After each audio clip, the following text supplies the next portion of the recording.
It's like closing your eyes and knowing where you are currently traveling a few steps and estimating your position based on how much you travel. This system is completely self-contained. So next we're going to talk about a robot. We're going to show you guys a couple pictures of a robot. So from the top-down view, what we showed in the Cypress P-Stock 4, this looks where we're going to be executing the code of a robot. Next we have the Adafruit motor shield. This looks going to be running the motors on a robot. Next, the NPU 6050, which is going to be reading acceleration and angular velocity. Moving on, we have the quad radar encoders, which will be reading and tracking the rotation of our wheels. And finally, the DC motors themselves, which will be tracking the robot. So the sensors on our robots do have some limitations. For example, our accelerometer has a lot of noise. As you can see here, the robot's actually at rest, so the data should just be a straight line at 0, but it's actually jumping up and down, and this is really bad for our calculations. And here we have our acceleration of the robot in motion. So in the beginning, the robot is at rest, and the acceleration is around 0, where it should be. And then in the middle, you can see we have it moving, so it's much greater than 0 and less than 0. But then at the end, even though the robot is still at rest, it's still significantly above 0, which is an example of drift, which is again bad for our calculations. So in order to get around these sensor limitations and try to get some usable numbers out of these data, we implemented some filters. So the first filter we implemented and the one that we did most testing on was a comma filter. So how a comma filter works is it takes the previous state, which includes the position, the velocity, and acceleration, and it uses these numbers to predict the current state. So where the robot thinks it's going to be at the very moment. At the same time, the filter also takes measurements. So it takes these sensor data inputs and then uses those to generate current measured state as well. So depending on how inaccurate it thinks each of these measurements are, it generates a weighted average of the two, and this becomes the reported state. This state is then used as the previous state for the next iteration of the filter. So data from our robot while it's moving looks like this, and it can be a little confusing at first, so we're going to walk through. The encoders, this measures how far the robot has traveled based off of the rotation of the wheels, is kind of in a bluish right here, and that's just off the wheels. It has a very low variance, it's very smooth, that's nice. Now in the orange, okay, that's the acceleration, and like Sasha was saying, there's a lot of noise, so it's very inaccurate. Now if you take acceleration and you integrate it twice, you get the position, and that is denoted by this pink line right here, and it hasn't moved at all. And we told the robot to go 4 meters. The encoders are at around 4 meters, but if we integrate acceleration twice, we only get like 0. So it's really terrible. It doesn't work at all for us. If we run through a Kalman filter, like Emily was saying, we weight those averages, and we get much better data. So this cyan line right here is the Kalman adjusted acceleration. And it makes sense, because in the beginning, it's positive, the robot's accelerating. Then, in the middle, while the robot's going at a constant velocity, the acceleration's staying around 0, and then it's decelerating at the end. So we get much, much better data. And this also works in angular sense. So instead of an accelerometer, we're using a gyroscope, which is angular velocity in the orange. And it's very noisy. Now the encoder data in the blue is right here, this one. So that's better data. There's less variance in that calculation, or in the data. So we use the Kalman filter, we do a weighted average, and this green line right here is the final angle after we've taken both data measurements into account. As you can see, it's very smooth. It's much better than just the gyroscope data or just the encoder data. So the Kalman filter does a fantastic job. Okay, so to compare with the Kalman filter, we also implemented the particle filter. So how the particle filter is different from the Kalman filter is, well, it has it's basically a set of some number of particles, and in this case we use 50 particles. And each particle has a state. So we have an x position and a y position and an angular position for each particle. So what it does in each iteration of the particle filter, it takes measurement input, adds some variance to it, and then uses this data to update each particle. It then takes the center of the updated set of particles, and that becomes a reported position. And then it resamples the particles, it resamples 50 more particles from this updated set, and then uses those as the particles in the next iteration of the particle filter. So we didn't actually have a lot of time to do the particle filter, so far what we've seen is that it works pretty well with encoder data, accelerometer, and gyroscope data, but more testing would definitely be necessary to see how it actually works over greater distances.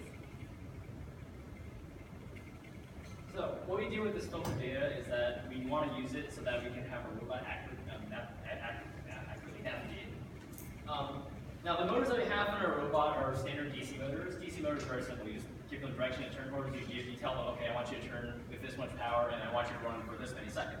So as you can see, when the motor is actually running, it does a very good job of keeping the robot actually at a constant speed. But in the beginning, there's a little bit of a concave up behavior because it's accelerating. At the end, although we want it to stop after 5 seconds, and there's the red dotted line for the target distance, what happens is that it actually overshoots that a little bit, because even when the motor's cut, the motor's still turning and it floats a little bit. And so the motors aren't very precise, and we have 2 in our robot. So one of the first tests that we did was we just put both motors on 100%, and then we just had the robot just go in a straight line for a few seconds. And of course it didn't go in a straight line, it veered off to the side because the air in the motors built up, and the robot was just no longer able to maintain a straight course. Now, to compensate for that, we use a PID control loop, which is a control feedback loop. The name PID stands for Proportional Integral Derivative Controller. And what it does, it takes measurements from the sensors, in this case the motor encoders and the combined accelerometer gyroscope, and then it will adjust the output to the motors accordingly. Going into that in a little bit more depth, what it does is it takes the error between the measurements that it receives and the ideal state of the robot, the set point, which is when the encoders are both synced with each other and when the accelerometer and gyroscope are reading that the robot is moving in a straight line and not veering to one side or the other. And then, based on the magnitude of that error, it applies 3 types of controls to it. The first one being proportional control, the second being integral control, and the last one being derivative control. Proportional control is the simplest and most straightforward to understand. Basically, if the error is larger, it just corrects more. It's like if you're on a ship and, oh, I'm a little bit off, I'll turn the wheel a little bit. Oh, I'm really off, I'll turn the wheel a lot. The integral turn, what that does, it corrects a more insidious type of error called steady state error. Or going back to the nautical example, even if you are correcting for that, you're like, oh yeah, I only have to turn this much to get myself back in course. If it's a strong lateral current that's constantly pushing you to the right, you're going to be going a straight line, angled off to the right. That's not where you want to be. The integral term will account for that. The derivative term exerts a preemptive form of control by looking at the rate of change of error between the current error and the previous error. And by looking at that, it will adjust the output accordingly, so it can adjust a little higher or a little lower, depending on what it needs to do. And that's how I control the motors. Now, with all these parts of our system accounted for, what the overall data reckoning process looks like is, first, the robot will read in sensor data from the encoders and the accelerometer and gyroscope. Second, it'll run it through the count and particle filters that we have implemented to clean up the noise and make the data much more usable.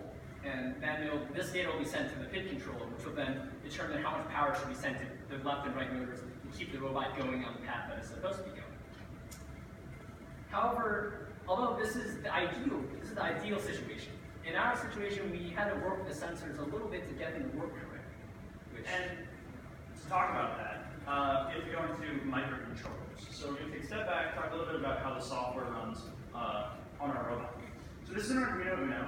It has a microprocessor right here. This is where we write code. It runs on the microprocessor. Then there are buses that communicates with the motors and with the sensors. And what should happen is it reads the sensor data in, and then, like they were saying, we'll run through the process and tell the motors what to do. And we need to get that sensor data very quickly. If we don't get it fast enough, the sensor data is completely useless. And that's what was happening. We weren't getting the sensor data fast enough. So there's a loop running on that processor, and when we move the robot forward, the encoders read that it was moving backwards.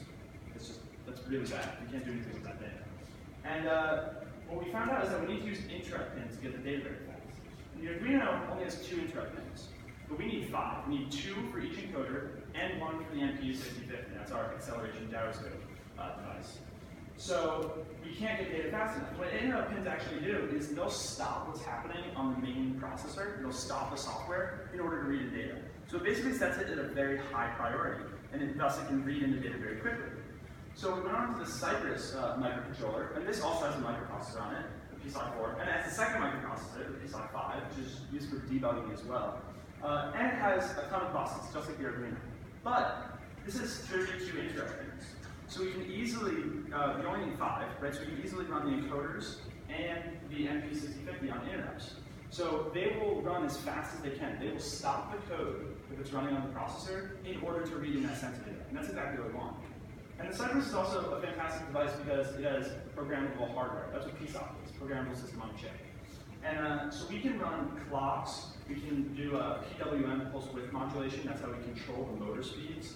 And we can decode encoder data, all in hardware. We don't have to write any software for that. It's all done on the board. We couldn't do that with the Arduino, so it was a huge benefit for us. of our robot in motion during our testing of the common filter and heat control. So first, we tell the physics to move the robot forward exactly. So you see that it does, overshoots a little bit, goes back, and stops at exactly speed. And then here we see sensor turning motors off and moving it forwards and backwards about half a meter in another direction. And then when he turns the motor back on, the robot goes back to its original position. You can also, this is all motion physics and the common filter telling the where the robot actually is. If you pay close attention, you can also kind of see how the robot would did a little had wiggle in its motion. That was because it was trying to keep in a straight line, overall straight line as much as possible. Now, you guys have witnessed our dead reckoning system. Compared to other dead reckoning systems, I'm sorry. Now you guys have witnessed our dead reckoning system. What we've done is, without the use of GPS, celestial cues, and landmark recognition, we've created a fairly accurate dead reckoning system, and it's also at a relatively cheap price. So it is versatile because without GPS, without celestial cues, and without landmark recognition, you're running on a closed system, fully on board the robot, and it will not have to deal with the error that is present with GPS. So the error with GPS would be significantly larger than the robot itself. It's on its closed system, and it's on a small, compact robot.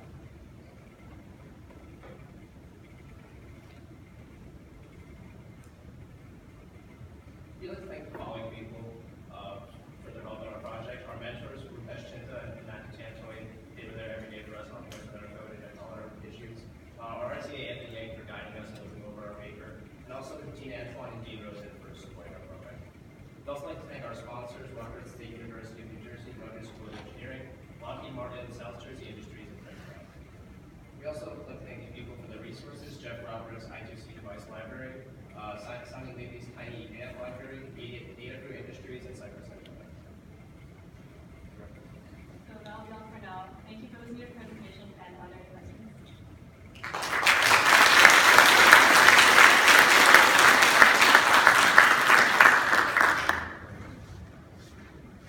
Is there a significant difference in processor cost in there? About $25 to 30%.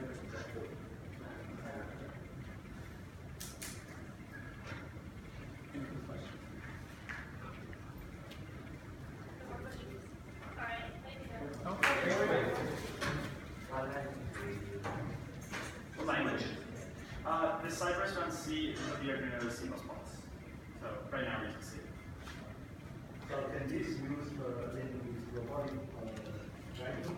So trying to make that massive power during